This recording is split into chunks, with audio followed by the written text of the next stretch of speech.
Hi. I just finished reading the book of family traditions um, on the art of war, which is actually the second half of this book, which I reviewed the other day. So, the book of family traditions on the art of war is not by Miyamoto um, Musashi. It's by a guy called, if I say this right, Yagyu Munenori. I didn't get as much from his book as I got from Miyamoto's book, not by a long shot. His book is more about the philosophical aspects of warfare or of the martial arts. So he starts off by saying that weapons are an omen of ill. The sword used to kill someone is an omen of ill. It's evil, it's bad, but the sword used to prevent evil is good. It's in the way of heaven, he calls it. So there's a right time for killing and there's a wrong time for killing, essentially. Then he addresses the idea of, you know, to to lead people, you need warriors, you need generals who don't mind killing, but when they use fear to control people, that's wrong. In that first section of the book, it's not long at all. It's less than 100 pages. That first section of the book was interesting because yeah, this makes sense, that makes sense.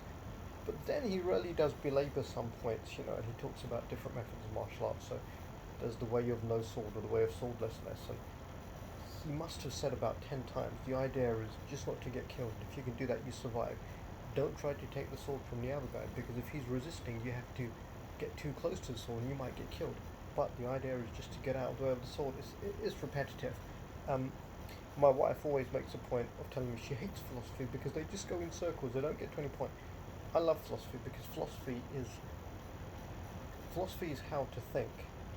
Um, you know, the idea of philosophy in a roundabout way, I believe, is teaching you how to think, teaching you how to consider and criticize ideas, teaching you to arrive at proper questions that will, when answered, advance your knowledge, advance your understanding of things, um, which a lot of people don't seem capable of doing. They just talk in circles.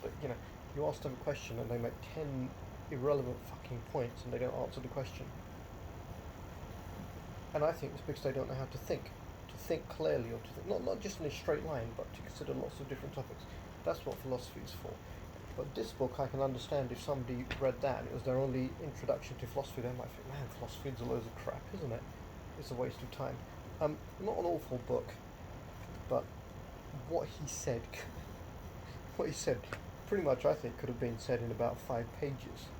Um, there must have been some good points in it because I bothered finishing it. He talks about rhythms. So, if somebody's attacking with a fast rhythm, you should go with a slow rhythm. The main point that goes on through the whole book is the idea of, and he must address it in 5 or 6 different ways, but it's the idea of only paying as much mind to something as is required, i.e., not second guessing yourself, not thinking about the event for 3 days afterwards. Oh, should I have done it like that?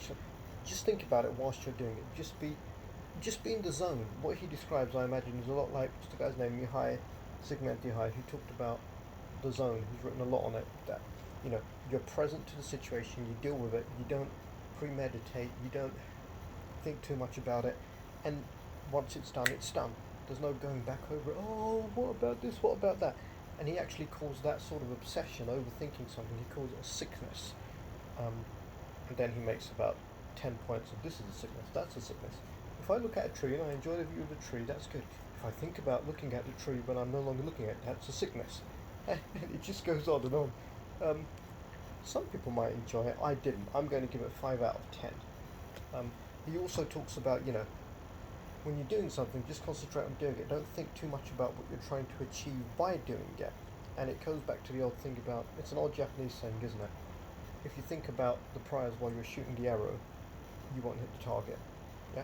But just concentrate on drawing the bow back and letting go, not, oh, I have to hit that. If I don't hit that, if I do hit that, I'll get this. If I don't hit that, I'll be out of the competition or I'll be killed.